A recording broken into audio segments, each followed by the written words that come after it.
No hay nadie como Él. Amén. No hay nadie como Él. Bien, espero que el Señor nos siga bendiciendo en esta tarde con estas breves palabras que tengo en mi corazón para compartir con todos y cada uno de ustedes en el nombre del Señor. Amén. Bien, entre la cena del Señor y el bautismo, sus correspondientes enseñanzas, celebraciones y prácticas, hemos estado por un periodo de tiempo bastante largo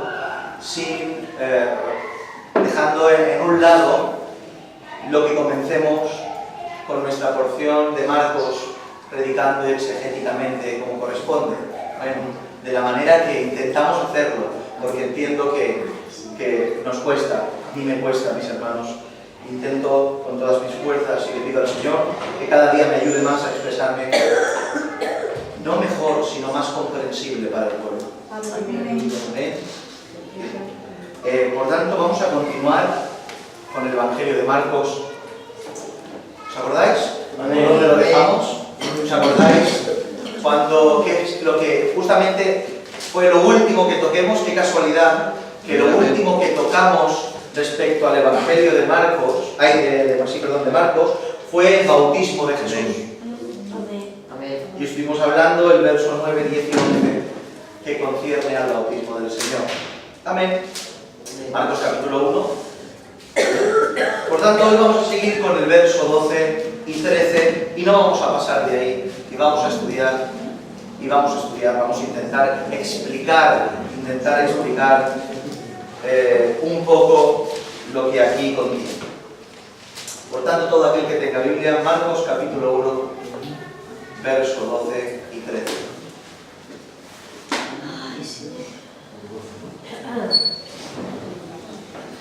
Amén.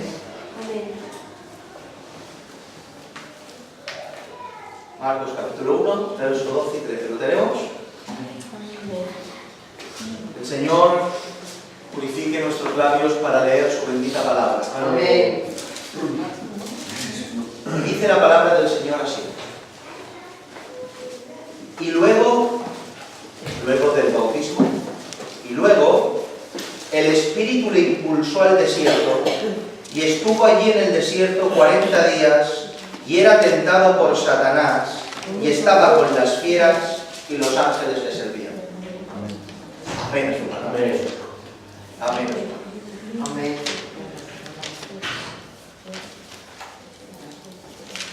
Como ya sabéis, en esta ocasión no es diferente. Ya nos tiene acostumbrado en menos de 12 capítulos, 12 versículos, el Evangelio de Marcos a lo conciso, directo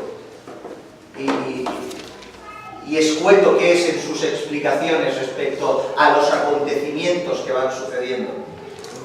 Como ya sabéis, cuando estudiemos hay la diferencia entre estos evangelios.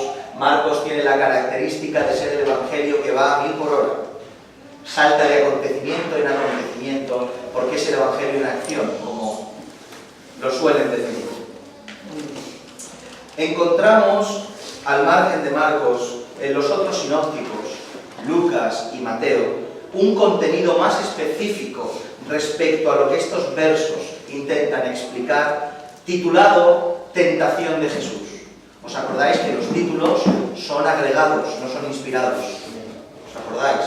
Los títulos, las editoriales bíblicas los agregan, tanto los capítulos y los versículos, fueron agregándoles para el uso práctico del lector y del estudiante, pero nada tiene que ver con inspiración divina, para que lo entendamos, lo recordamos, hemos hablado alguna que otra ocasión. En este día no pretendo extenderme mucho menos, solo nada más de lo necesario, sino que quiero intentar ser expositivo respecto al sermón que tenemos que dar hoy y extraer una porción enriquecedora para nuestras vidas en esta tarde, extraída de esta porción de las Escrituras. ¿Amén? Bien. Comenzamos así. ¿Cuántos saben? Escuchad. ¿Cuántos saben que el único referente que debemos tener en nuestra vida como ejemplo a seguir es Cristo? Amén. Aleluya. Amén. ¿Cuántos lo han hecho suyo ese pensamiento? Amén. ¿Cuántos han interiorizado ese pensamiento de que los ojos que tenemos, ¿dónde tenemos que poner los ojos? En el único lugar que tenemos que poner los ojos para ver nuestro referente es en Cristo Jesús, Señor nuestro. Amén. Nuestros ojos no se pueden desviar de esa imagen perfecta del Hijo de Dios. Amén. Las Escrituras nos lo enseñan. Mateo capítulo 11, verso 29 dice: aprended de mí, dijo el Señor. Aprended de mí. En 1 Corintios 11:1 dice Pablo: sed imitadores de mí. ¿Pero por qué? Sed imitadores de mí como yo lo soy de Él. Amén. Por cuanto como yo soy imitador de Él, podéis fijaros en mí.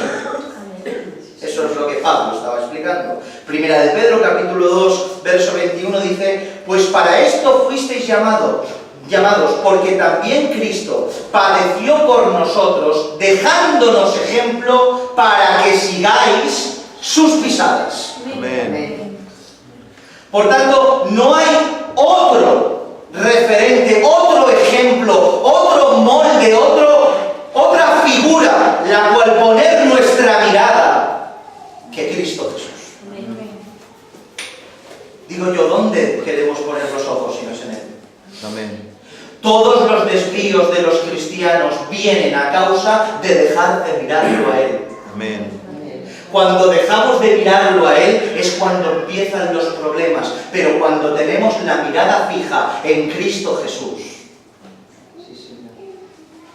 todo va bien. Amén. Lo que Él hizo, como habló, su conducta, tiene que ser la única fuente de nuestra inspiración. Es de obligación estudiar cada letra del Evangelio de Jesucristo para poder ver en sus palabras, dichos y hechos todo lo que concierne a lo que nosotros debemos cumplir y guardar y celebrar. Amén.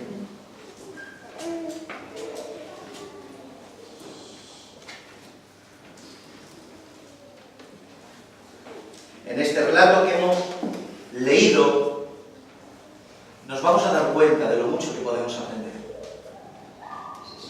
Vayamos por partes. Este acontecimiento es el que instantáneamente sucede después del bautismo de Jesús por Juan en el Jordán. Como bien recuerdan, todo el mundo salió al llamado de un loco en el desierto. Uno que empezaba a predicar y todo el mundo iba a ese loco a escucharlo, porque iba respaldado por Dios, y lo que Dios respalda atrae. Lo que Dios respalda atrae a los suyos y expulsa a los que no lo son. Y Juan en el desierto predicaba y bautizaba. Dice, y mientras que todo el mundo se bautizaba, dice, Jesús también fue a bautizarse en el Jordán. Y una vez fue bautizado y el Espíritu Santo descendió como paloma sobre él, y el Padre habló con él y le dijo: tú eres mi Hijo amado. Inmediatamente después de esto viene el acontecimiento que hemos leído, la tentación de Jesús en el desierto. Seguidamente el texto utiliza una expresión interesante, dice: y luego el Espíritu lo impulsó al desierto. La palabra que encontramos en esta ocasión para luego es una palabra que viene a significar de inmediato. O sea, que una vez fue bautizado, el Espíritu descendió, el Padre confirma, inmediatamente lo mandó el Espíritu al desierto. No hubo tiempo de cenas, no hubo tiempo de celebraciones, no hubo tiempo de hacerse fotos, no hubo tiempo de hacer nada. Directamente después de ser confirmado con el Padre mismo lo llevó mediante su Espíritu al desierto. Inmediatamente. En cuanto dio un paso al servicio, el Padre lo metió en el desierto. Quien tenga oídos para oír, oiga. Este desierto tenemos que entender que era la zona más árida y más inhóspita que había en el desierto que Jesús estaba. ¿Por qué? Porque si se dan cuenta, Jesús ya estaba en el desierto y fue llevado al desierto. ¿Dónde predicaba Juan? Cruzaba un río, el Jordán, pero Jesús ya estaba en el desierto. Por tanto, llamarlo del desierto al desierto nos hace entender de que al desierto que el Señor lo llamó era un desierto aún más inhóspito, más seco, más lejano, con más soledad del desierto en el cual predicaba Juan. Dice que estaba con las fieras, mis hermanos. Esto no es algo, es literal. Dicen los que entienden que en aquella época y en aquellos desiertos, esos lugares eran conocidos como guaridas de hienas, de chacales, de panteras, incluso de leones, mis hermanos. Como si fuera la selva. Ahí nos llevó el Señor, en ese desierto árido. Hablando en términos físicos y materiales, fue llevado a un desierto literal, un desierto árido, pero también fue llevado a otro desierto, hablando en términos espirituales, a otro desierto. Estos tipos de desiertos espirituales son provocados por varios motivos. Enunciemos dos. Desiertos provocados por el pecado. El pecado te mete en un desierto. El pecado te aísla. Cuando uno peca y se siente dolido por lo que ha cometido y el Padre saca la mano porque el Padre, todo aquel que es su hijo, como lo ama, lo disciplina, y una manera de disciplina es alejarse de él, ese hijo disciplinado por el Padre se encuentra en un desierto de soledad por causa de su pecado y no ve nada a su alrededor. Por tanto, hay el tipo de desierto en el cual uno se mete por causa de su propio pecado, pero después hay otros desiertos los cuales Dios utiliza para curtir el carácter y fortalecer la vida del creyente. Estos desiertos nos ayudan a crecer, nos ayudan a aprender a vivir en intimidad, nos enseñan a soportar la tentación, nos aleccionan para poder seguir sirviendo al Señor. Desiertos que forjan el carácter del cristiano. Este segundo desierto, el desierto del trato, es el que estuvo transitando nuestro Señor Jesús. Debemos notar algo importante. No fue llevado por ningún hombre en el desierto. No fue ninguna administración humana, ninguna tradición milenaria. Tampoco fue llevado al desierto por alguna hueste demoníaca. Fue llevado al desierto por su Padre. Amén. El Espíritu lo impulsó a ir al desierto. A veces relacionamos el desierto con el pecado, pero a veces el pecado no es el causante del desierto. Uno está bien y dice, ¿qué pasa aquí? Porque el Padre a veces te lleva al desierto. Y tenemos que entender que el trato del Padre, aunque duro, es necesario.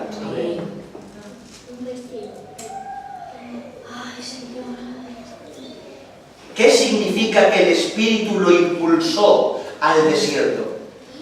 Pues que el Espíritu que moraba en Jesús lo forzó interiormente a apartarse y exiliarse en búsqueda, ayuno y oración al Padre en soledad.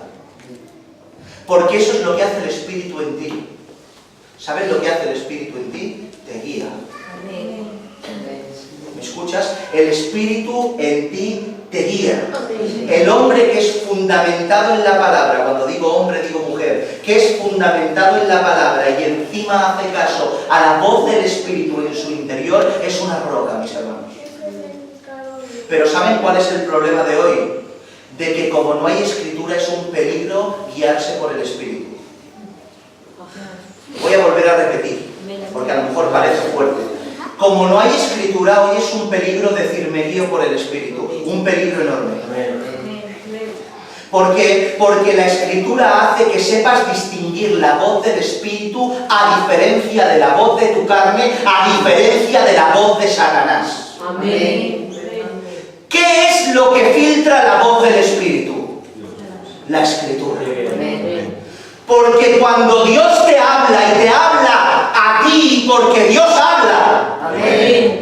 y el Espíritu existe y los dones son reales y vigentes hoy en día. Amén. Pero el problema es que lo hemos pasado por un lugar en el cual el filtro de la palabra no estaba presente. ¿Y qué destrozos se han hecho a vidas por no pasar la voz que creía uno que era del Espíritu por el filtro de la palabra? Amén. ¿Saben el peligro que es que todo el mundo discierna, piense, escuche, oiga y sueñe sin Escritura? Convertimos las iglesias en circos de zombies y de muertos vivientes. Solo eso.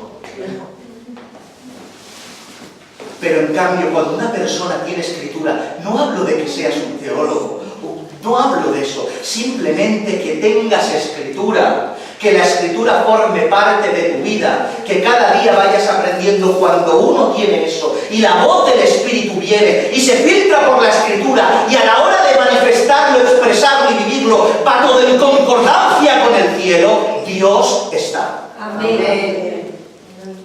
Sí, Señor. El Señor fue llevado por el Espíritu al desierto. Estuvo, mis hermanos, por 40 días. 40 días sin comer. Es tremendo. El número 40, y escuchen bien porque esto es interesante, es muy significativo en las Escrituras. Y no solo denota un periodo largo de tiempo, 40 días, sino que tiene que ver con un concepto de transformación y cambio. Unos ejemplos, por ejemplo, tenemos a Moisés, que después de 40 días en lo alto del monte, cuando descendió, bajó un Moisés transformado a tal grado que no podían mirarlo a la cara porque se asustaban. Tenía que ponerse un velo del brillo que desprendía su rostro. Moisés subió de una manera y bajó de otra. 40 días duró el diluvio. ¿Sí o no? Amén. ¿Y qué hizo? Hubo un proceso de transformación. La tierra, todo ser humano y todo ser viviente quedó aniquilado y solo Noé y su familia quedaron vivos. 40 días, periodo de transformación. A nivel físico, Dios injertó esta norma también en el ser humano. ¿Cuánto tiempo dura la gestación de una madre con su hijo? 40 semanas. 40 semanas de tiempo de cambio, de transformación, hasta que la mujer da a luz y nace un bebé. 40 tiene un contexto de transformación. Por tanto, este exilio de 40 días en el desierto de nuestro Señor Jesús tuvo que ver con un cambio en Él, pero no con un cambio en esencia, ya que era el verbo de vida y Él no necesitaba cambiar. Amén. Pero sí que hubo un cambio en su rol y en su ministerio. Pasó de arreglar puertas y sillas, de ser carpintero, a restaurar corazones. Amén. Cambió de ser carpintero en el oficio de su padre a dejar la carpintería y a irse a predicar el Evangelio a toda criatura. Hubo una transformación, un cambio de dirección, un tiempo cumplido en Jesús, en esos 40 días. Notemos la expresión y título que Marcos da al diablo en esta ocasión. Le pone el título de Satanás. Este Satán tiene muchos calificativos. No tengáis miedo, mis hermanos. No tiene potestad, ni parte, ni suerte con ninguno de sus hijos. Amén. En absoluto. Este Satán tiene muchos nombres. Y cada nombre viene a significar algo, pero este calificativo le va a la perfección, ya que Satanás viene a significar opositor y adversario. Y así lo denomina Marcos. Satanás es el adversario, y esto lo tenemos que entender bien, porque esto tiene que quedar bien grabado en nuestra mente, ya que podríamos derivarnos por pecados de idolatría. Satanás es el adversario y opositor por excelencia, pero no nos confundamos, no es el opositor a Dios, es el opositor al hombre. Amén, amén, amén. Satanás se opone a ti porque Dios le permite. Porque donde Dios no permite, Satanás no puede hacer nada. Es idolatría pensar que Dios tiene enemigos. Dios no tiene enemigos, Dios es Dios. Amén. Esa historia de que mientras que Dios iba haciendo y Satanás iba impidiéndole el plan y Dios rectificaba el plan es un cuento de hadas. Amén. Es mentira. Satanás está en los planes de Dios. Amén. Porque Dios es omnipotente, todo lo puede y nada se le escapa. Amén. A su dominio. Amén. Es un títere en las manos del Señor. Pero es un enemigo de nosotros. Y parece que el evangelista muestre como a dos combatientes, al cordero y al opositor en el desierto. Pero qué mala suerte tuvo, ¿con quién se tuvo que topar Satanás? Tenía el combate perdido de antemano. Porque, pregunto, ¿es que alguien puede con Cristo?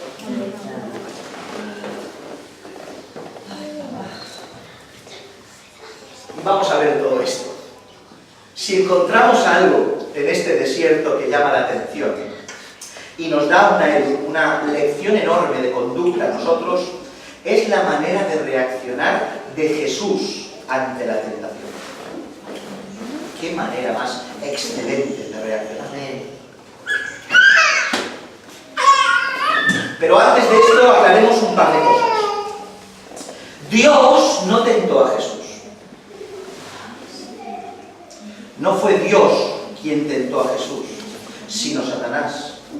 Dice la Escritura, Santiago capítulo 1, verso 13, cuando alguno es tentado, no diga que es tentado de parte de Dios, porque Dios no puede ser tentado por el mal, ni Él tienta a nadie.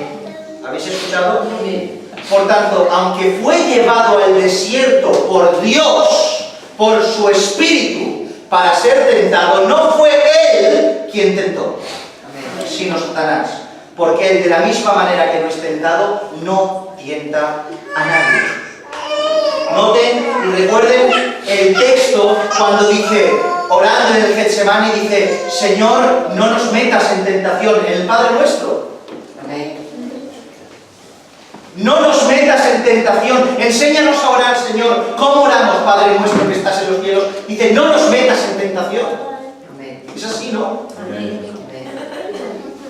Porque significa que Dios tiene poder para no meterte en tentación. Él te puede meter en tentación o no, pero Él no tienta a nadie. Amén. Pero cuando el Señor hace eso, ¿sabes para qué es? Para perfeccionarte. ¿Sabes la única manera de demostrar que te has arrepentido de un pecado? Que cuando otra vez lo tienes delante dices no. Amén. Amén. ¿Lo he dicho muy rápido o lo entendéis? Amén. Cuando una persona puede demostrar que su pecado ha sido vencido, es cuando el mismo pecado toca la puerta y tú dices, hoy no. Amén. Por tanto, mientras que Satanás tienta, Dios prueba, mis hermanos. Sabemos que Jesús, en la trayectoria de su vida, fue tentado en todo y no solo en el desierto. Fue tentado de muchísimas maneras. Dice Hebreos capítulo 4, verso 15, porque no tenemos un sumo sacerdote que no pueda compadecerse de nuestras debilidades, sino uno que fue tentado en todo según nuestra semejanza, pero sin pecado. O sea, de la misma manera que nosotros fuimos tentados, Jesús no solo fue tentado en el desierto, sino en el trayecto de su vida padeció la tentación, pero sin pecado. Pero padeció como nosotros. Podemos deducir que quizá fuera tentado en 3 ocasiones durante 40 días. Hay algunos que dicen que sí, otros dicen que no. Algunos dicen que fue tentado durante los 40 días, pero limitémonos a lo que está escrito. Parece ser que en el día 40, en el día donde estaba más débil físicamente el Señor, fue cuando Satanás fue a tentarlo. Y lo tentó en 3 ocasiones. Para ver estas tentaciones, no podemos ir al libro de Marcos porque no lo encontramos. Vamos a acudir al libro de Lucas en esta ocasión. Pero yo se los leo, no preocupados. Lucas capítulo 4, verso del 2 al 4 dice, por 40 días era tentado por el diablo, dice, y no comió nada en aquellos días, pasados los cuales tuvo hambre. Entonces el diablo le dijo: si eres hijo de Dios, di a esta piedra que se convierta en pan. Jesús respondiendo dijo: escrito está, no solo de pan vivirá el hombre, sino de toda palabra que sale de la boca de Dios. Amén. Muchos creen sinceramente que Satanás fue muy hábil. ¿Por qué? Porque hizo matemáticas. Dijo: ahora tiene hambre, ahora le tiento. Pero Satanás no sabía que cuando más debilitado en la carne estaba Cristo, más fortalecido en el espíritu estaba. Era imposible que Satanás pudiera vencer. Dijo: ahora tiene hambre, voy. No, que va, te equivocas. Cuanto más debilitado en la carne, más fortalecido en el espíritu. Amén. Dice la Escritura en capítulo 4, verso 4 al 8: y le llevó el diablo a un alto monte y le mostró en un momento todos los reinos de la tierra, y le dijo el diablo: a ti te daré toda esta potestad y la gloria de ellos, porque a mí me han sido entregadas, y a quien quiero le doy, si tú postrado me adorares. Todos serán tuyos. Respondiendo Jesús le dijo: vete de mí, Satanás, porque escrito está, al Señor tu Dios adorarás, y a Él solo servirás. Texto interesante, del cual se pueden hacer muchas preguntas, pero no quiero detenerme, quiero intentar aprender a predicar exegéticamente. Dice la Escritura esto que hemos atendido, y se puede atender muchas cosas, pero enumeremos una. Cierto es que Satanás tenía los reinos en su mano. O sea, no fue una propuesta de mentira, no fue con un embuste a Jesús, fue con una verdad, que si me adoras te los doy porque míos son. Igual después no se los da, pero suyos eran. Y la Escritura nos enseña. Juan capítulo 12, verso 31 dice: ahora es el juicio de este mundo, ahora el príncipe de este mundo será echado afuera. ¿A quién denomina príncipe de este mundo? A Satanás. Segunda de Corintios capítulo 4, verso 4 dice: en los cuales el Dios de este siglo cegó el entendimiento. ¿Quién es el Dios de este siglo? Satanás es el Dios de este siglo. Primera de Juan capítulo 5, verso 19: sabemos que somos de Dios y el mundo entero está bajo el maligno. Por tanto, Satanás heredó de alguna manera, se le traspasaron los reinos de esta tierra por causa del pecado de Adán. Cuando Dios creó a Adán y Eva y los puso en el lugar de excelencia, los hizo para que fueran gobernadores de la tierra, y los puso como principales para poder gobernar todo lo creado. Todo lo que estaba sobre la faz de la tierra se lo dio a su creación, al hombre y a la mujer, pero por causa del pecado, de alguna manera que no sé ni explicar, ese traspaso se concedió y se pasó el poder a Satanás.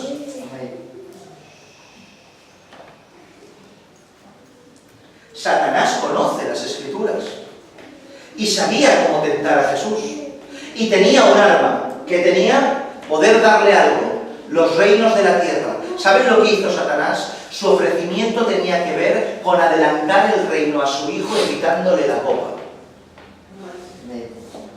¿Estáis aquí? Satanás tenía un plan. Le dijo a Jesús: yo te doy el reino que has venido a buscar, pero sin que tengas que beber la copa que no quieres beber. Te doy el reino sin cruz. Pero Jesús exclamó: escúchame, solo a tu Dios adorarás. Amén. Jesús prefirió la cruz al reino, porque Jesús no vino a morir por un reino. Escúchame, Jesús no vino a morir porque va a ser rey en el milenio. Jesús no vino a morir por cosas, vino a morir porque su Padre se lo dio. Amén. ¿Notáis esta grandeza? Al que solo vive por Él, nada le puede seducir. Porque ¿qué me puede ofrecer el mundo que Dios no me lo haya concedido ya? El Hijo y la hija de Dios que quiera parecerse a Jesucristo no camina por nada de lo que le puedan dar. Camina por lo que ya le ha sido dado. Amén. Tenerlo a Él. Amén. Santo Señor. Caminamos porque lo tenemos a Él. Amén. Por obediencia al Padre caminamos, no por nada que nos pueda dar. El verdadero Hijo de Dios, si le dijera no hay cielo, seguiría sirviéndole. Amén. No hay cielo, todo se termina ahí, quiero a mi Padre. Sigo sirviendo. Amén. No estamos aquí por cosas, estamos aquí por Él. Amén. Así es. Qué bien. Dice el 4, verso 9-12 de Lucas, acuérdense. Y le llevó a Jerusalén y le puso sobre el pináculo del templo y le dijo: si eres el Hijo de Dios, échate de aquí abajo, porque escrito está: a sus ángeles mandará acerca de ti para que te guarden, y en las manos te sostendrá para que no tropiece con tu pie en piedra. Respondiendo Jesús le dijo: dicho está también, no tentarás al Señor tu Dios. Amén. ¿Cómo entendemos la expresión fue llevado? Gloria a Dios, mis hermanos. Sentados. Aleluya. Dios es bueno. Está en control de todo. ¿Por dónde íbamos? Eso es. ¿Cómo entendemos la expresión fue llevado? Fue llevado al desierto. Podemos entenderlo de dos maneras. Fue llevado, o sea que Satanás lo sacó del desierto, lo llevó a Jerusalén, lo hizo subir al pináculo del templo y desde el pináculo del templo lo tentó y le dijo: tírate porque los ángeles, etcétera, etcétera. Literal, o se interpretaría mejor dicho que en pensamiento. En palabras le dijo: si te vas allí, te subes y te tiras. Entonces el Padre, de esta manera tenemos que entender, fue llevado, porque Jesús no salió del desierto hasta después de la tentación. ¿Entendéis esto? Satán, no pasa nada, Satán hábilmente utiliza lo escrito en esta ocasión para engañar a Jesús. ¿Estáis? Satanás utiliza lo escrito para engañar a Jesús. Le citó lo escrito: a sus ángeles mandará cerca de ti que te guarden, y él las manos te sostendrá para que no tropieces con tu pie en piedra. Le cita la escritura. Pero escucha esto: porque estuviera escrito o porque esté escrito, no significa que en el contexto que lo hables sea verdad. Es verdad lo escrito, pero el contexto es mentira. Es verdad lo que hablas, pero en base a lo que aplicas es mentira. No sirve ese texto para lo que quieres aplicar.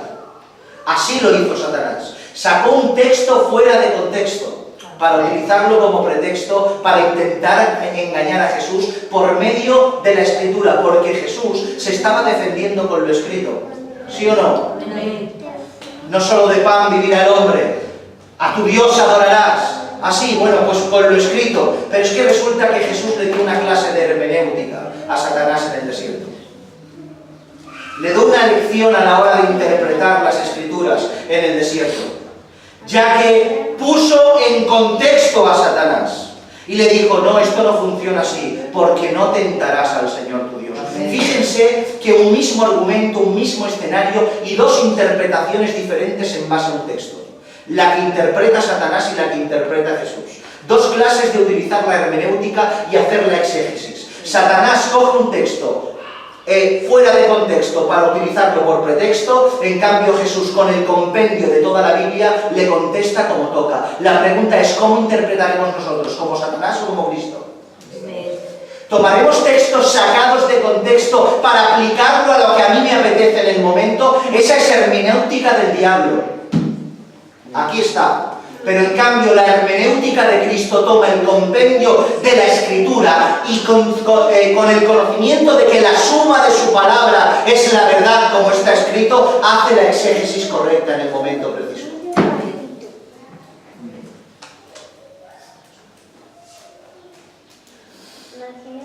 Por tanto, dicho esto, la tentación en el desierto bien podría haberse titulado, en vez de tentación en el desierto, la victoria de Jesús. Porque fue recibiendo golpes esquivándolos y contrarrestándolos. Y en cada uno de sus golpes salió victorioso. ¡Qué lección más enorme! ¡Qué lección más enorme aprendemos aquí! Ustedes saben que a Cristo tiene tipos, antitipos, ¿os acordáis que lo estudiemos? Uno de los tipos de Cristo más comparativos es Adán. Adán y Cristo. Y se compara a Adán con Cristo y dice las Escrituras, yo les leo. Romanos 5, 19, por poner un texto, dice, porque así como por la desobediencia de un hombre los muchos fueron constituidos pecadores, así también por la obediencia de uno los muchos serán constituidos justos. Donde Adán pecó, el postrer Adán, que es Cristo, triunfó. Pero fíjate la diferencia, Adán estaba en el huerto del Edén.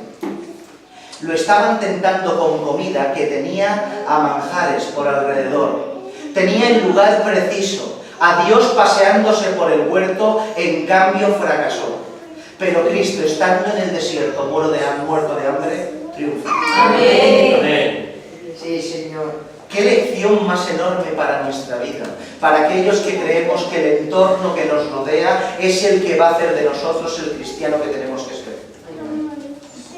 Hay gente que vivirá toda su vida en el Edén y seguirá comiendo del fruto prohibido. En cambio hay gente que lo verás en el desierto y será incapaz, aunque se muera de hambre, coger un cacho de pan si no viene del cielo. Porque no pasa nada. Escuchad, porque el entorno que tengas, sea cual sea, no es el determinante para tu vida en Dios. ¿Cuántas personas tienen entornos catastróficos y en cambio cada día vencen? Qué bien. Amén. Y en cambio hay gente que tiene entornos perfectos, familias de pastores, iglesias, dinero, salud y se van a ir al infierno por su desobediencia. La excusa no se la puede echar al entorno, porque el pecado no está en el entorno, está en nosotros. Cuando estemos al cielo no iremos nosotros y nuestro entorno. Cuando estemos delante del Padre siendo juzgados, no iremos nosotros y nuestro entorno, iremos nosotros solos, porque el entorno no cuenta. A una de las iglesias en el Apocalipsis, no me acuerdo cuál es ahora exactamente, dice, increíble, dice, donde tú estabas estaba el trono de Satanás. Dice, pero en cambio, eres increíble, siempre has mantenido la fe. ¿Por qué? Porque el entorno no condiciona al verdadero creyente. Entiéndame, por supuesto, que un entorno favorable es mejor. ¿Quién no quiere un entorno favorable? Aquí no estamos hablando de ser masocas. ¿Quién no quiere un entorno favorable? Pero no es la excusa. ¿Cristo es nuestro ejemplo? Amén. Cristo en el desierto triunfó. Amén. Tú puedes hacerlo. Amén. Sed imitadores de mí. Cuando lo dice el Señor, no es una pamplina, es una realidad. ¿Por qué? Porque el Señor ha puesto en ti un espíritu capaz de poder abstenerte del pecado, no en las situaciones perfectas, sino en cualquier situación de tu vida. Amén. Dicho esto, quiero terminar, me estoy extendiendo demasiado. Dicho esto, Cristo resistió y soportó el desierto de una manera sobresaliente. ¿Pero por qué? ¿Cómo lo pudo hacer? La respuesta más obvia es la más clara. La primera que nos viene a la mente, era el Hijo de Dios. Y como Hijo de Dios, ¿quién lo iba a superar? ¿Amén? Claro que sí, porque aunque Él potencialmente pudiera haber pecado, era imposible que pecara por cuanto quien era.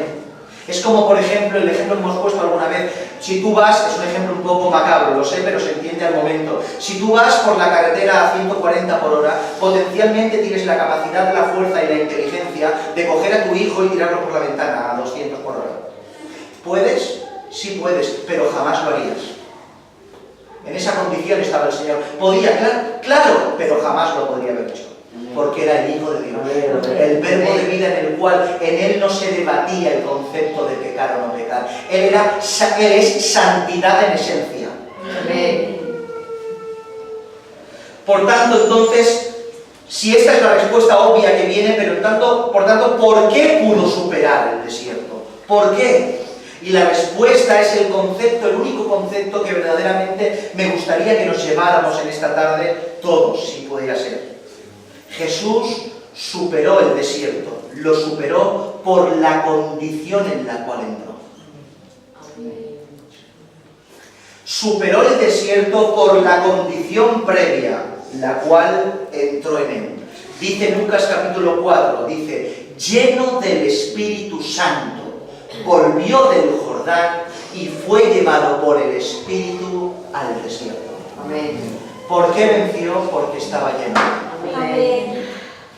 Por tanto, ¿cómo podemos vencer nosotros nuestros desiertos estando vacíos? La llenura del Espíritu Santo no significa que cuando estás vacío no lo tienes. Porque a veces tenemos el Espíritu Santo pero no estamos llenos de Él. ¿Por qué? Porque vivimos lejos de Él. Y al vivir lejos de Él no podemos estar llenos de Él. Y sin estar llenos de Él, ¿cómo vamos a afrontar la tentación? ¿Me lo queréis decir? Por tanto, la lección es esta. ¿Quieres superar el desierto? Entra en el desierto lleno de Él. Amén. David era un profesional de los desiertos. Tranquilo, no preocuparos. Tenemos muchos hijos que vamos a... Bien. Termino, hermanos, termino. Ya rápido, me salto esto. David era un profesional de los desiertos, ¿sí o no? Se las pasaba huyendo, estando de cueva en cueva. Pero en cambio, ¿cómo puede ser que David, estando de cueva en cueva, pueda escribir el Salmo 23 y decir, mi copa está rebosando? ¿Saben lo que significa mi copa está rebosando? Tiene costumbre el pueblo de Israel desde tiempos ancestrales de que en el día de Shabbat la copa de vino que se bebe se llena hasta rebosar. Por tanto, cuando David dice mi copa está rebosando, me dice que ni en el día que tengo que dedicarte a ti, el gozo se me quita, mi copa rebosa, sigo sirviéndote a ti. Amén. Porque no importa que esté en el palacio o en una cueva, te serviré igual. Amén. Pero ¿por qué David podía? Porque su copa rebosaba. Amén.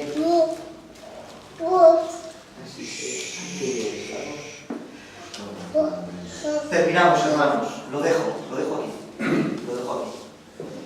Orar, leer, vivir. Orar, leer, vivir. ¿Quieres estar lleno de Él?